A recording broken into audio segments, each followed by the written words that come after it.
Hi, this is Brian. Welcome back to Philosopher's Notes TV. Today we've got another great book, Living Forward by Michael Hyatt and Daniel Harkavy. Living Forward, subtitle, A Proven Plan to Stop Drifting and Get the Life You Want. Michael Hyatt is one of the world's leading publishers and a best-selling author. He joined forces with his coach, who's one of the world's leading business and executive coaches, Daniel Harkavy, to create this book, which is essentially a manual on how to create a life plan to deal with the drift, which we're going to talk about in a moment. It is a short book, but it is a challenging one that basically challenges us to create a vision for our lives. What are we here to do? What are our priorities? How are we doing? And how do we optimize? We've got a philosopher's note, a bunch of big ideas, and a bunch of journal questions in it. And 5 of these ideas we're going to profile now. So when we talk about living forward and creating a life plan, chapter number 1 in the book says we need to first acknowledge the drift. We need to look at the areas in our lives in which we don't have a plan, in which we are drifting. We're just kind of going through the motions, and things, when we're going through the motions, don't tend to be optimized. So where in your life are you drifting?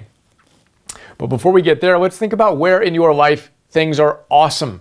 Where do you have a plan? How are you dialing in your life? Think about that, celebrate that, reflect on that. Right? In the note, I've got some space to actually write it down, but think about it right now. Where in your life are you really flourishing? Most likely it's because you've brought a high level of intentionality to it. When you've got clarity on that, think about the areas where you're drifting, the things that just aren't going as well as they could be. Acknowledge the drift, and then get yourself a life GPS, which is what they describe the life plan as. They use the metaphor of a GPS throughout the book. If you want to think about a life plan in the way they use the frame, they're not talking about a financial plan or whatever. They're talking about an overall life plan. They say it's kind of like a GPS, which guides you through the terrain of your life. And a GPS has 3 different elements to it, roughly, right?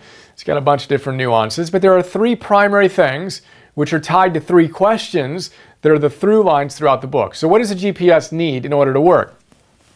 The first thing you need in a GPS is, where are you going? What's your destination? If you don't know where you're going, a GPS can't help you get there. The second thing is, where are you? Where are you right now? What's your current position? And then the third thing is, you need to take action. You need to actually move toward your destination.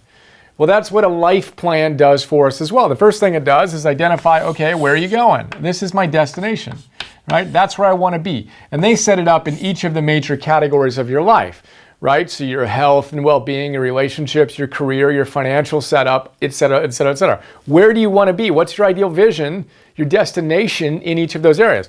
Then you got to be honest about where you're at. You got to acknowledge the drift, if it exists, right? And how you're doing, well or not so well. And then you need to take action. And by taking action, you see if you're on course or off course, right? Oops, made a wrong turn. Your GPS gets you back on course. Your life plan gets you back on course when you make the inevitable wrong turns, or there's a roadblock or whatever.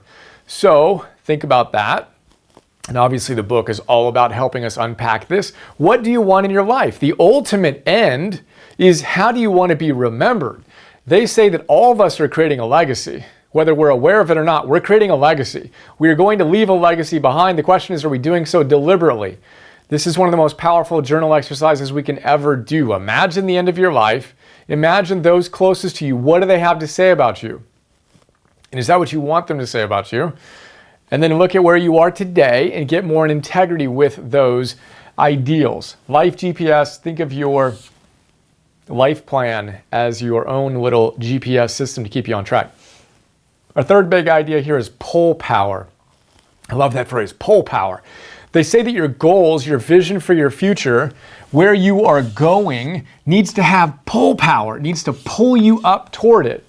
And if you are feeling motivated, you hop out of bed in the morning and you're feeling fired up, your goals, your future is pulling you toward it. That's why you're springing out of bed with energy. If you're not, excited about your life and inspired by your life, your goals don't have pull power. They're not firing you up enough, which is exactly what we talk about in the science of motivation. Piers Steele, who won the equivalent of the Nobel Prize for Psychology, researched hundreds of papers, or did a meta-analysis of hundreds of papers on motivation. He came up with that equation, right? What was our equation? The equation was and is motivation equals expectancy times value over impulsivity times delay. Most important aspect is the numerator here, expectancy times value. What that means is you value a goal and you expect to be able to achieve it. When you combine a goal you're really fired up about with the belief that you can have it, that's pull power. So check in on your goals and your vision for your future and see if it's inspiring you. If it's not, turn it up until it is. That's pull power. Fourth big idea, they talk about priorities, right? How we need to get really clear on what our values are. We cannot have everything in our lives be important. We need to be essentialists about it and narrow it down to, you know what? This is important to me, this is important to me, this is important to me, and all that other stuff just isn't important to me. And they do this in the context of life categories.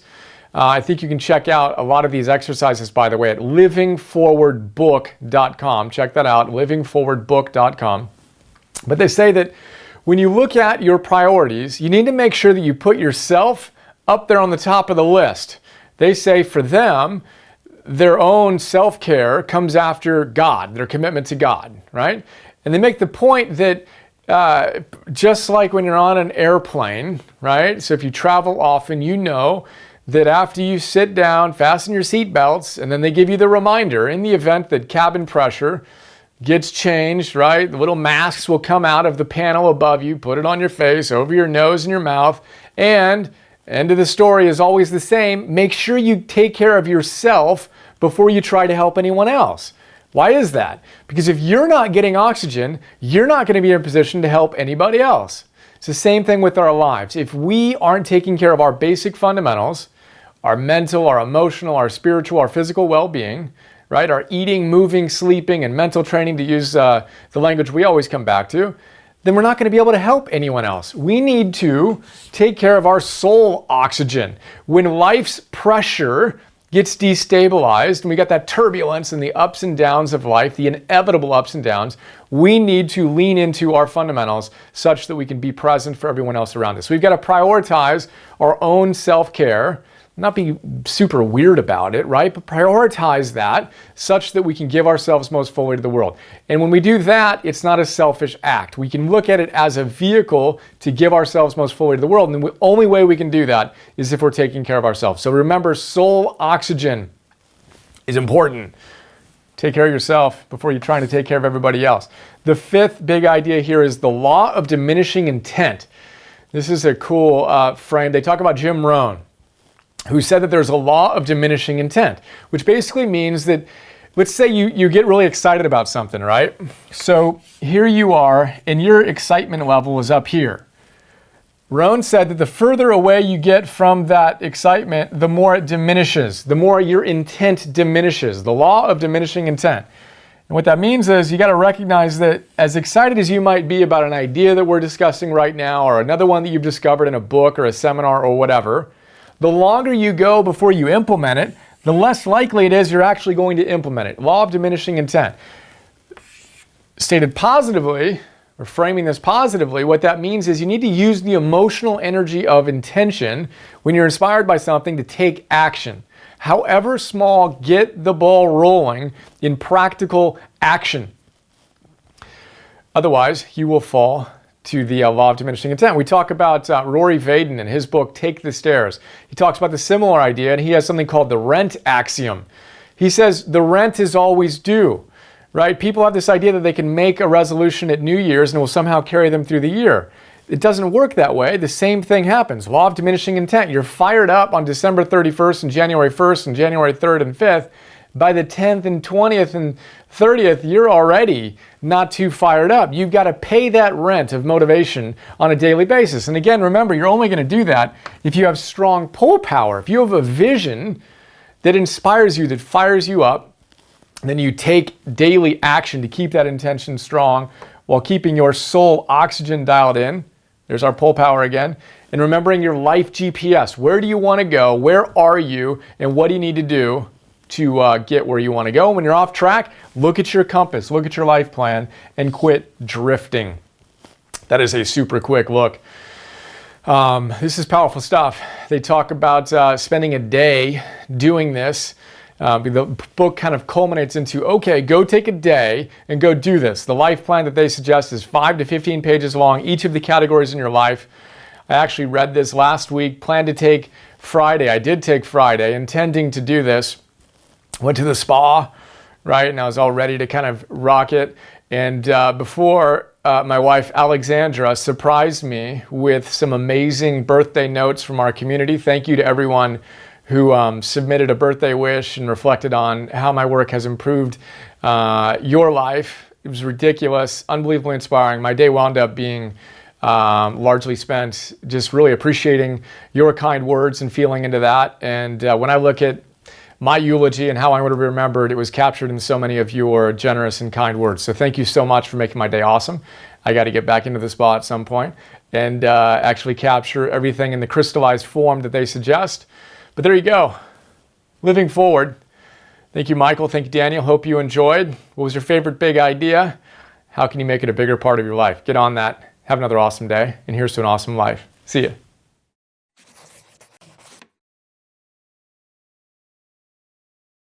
Hi, this is Brian. I hope you enjoyed that PNTV episode.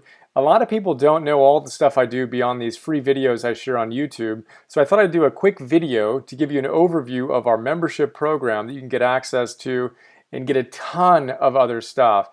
So here's a quick look.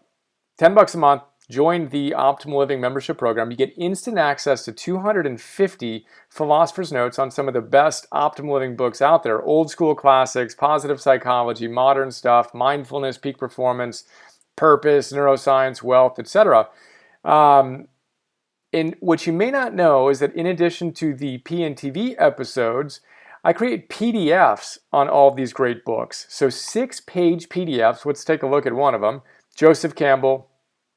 You want to figure out how to live your hero's journey? Well, this is a great place to start. I basically pull out my favorite big ideas, riff on them, connect them to other books and other ideas, and help you apply this wisdom to your life today. That's what the PDF looks like. Again, we have 250 of these on all these different great books. And then I record those PDFs as an MP3. So you can listen to that MP3 while you're on a walk or working out or doing some errands or whatever. That is Philosopher's Notes. A lot going on there. And then in addition to Philosopher's Notes, you get access to Optimal Living classes, Optimal Living 101. Idea here is that all those great teachers come back to the same big ideas again and again and again. I distill those ideas into classes. Super practical, fun, inspiring classes ranging from Habits 101, Confidence 101, Getting Stuff Done 101, Meditation 101, instant access to all those classes. And then future classes include Relationships 101, Energy 101, Purpose 101, Business, Goals, etc. Those are our full-length classes. And then I create micro classes, 2 to 3 to 5 minute little bursts of wisdom on my favorite great ideas from these great books across the domains that you want to optimize in your life. So we have dozens of these so far. I create 50 new micro classes every month and 10 new Philosopher's Notes every month for $10 a month. So we're blessed to have thousands of members who are enjoying the program and sharing some incredibly kind words with us. And super simple, $10 a month, cancel anytime. Would be honored to be a bigger part of your life. And I appreciate your support. And here's to optimizing and actualizing.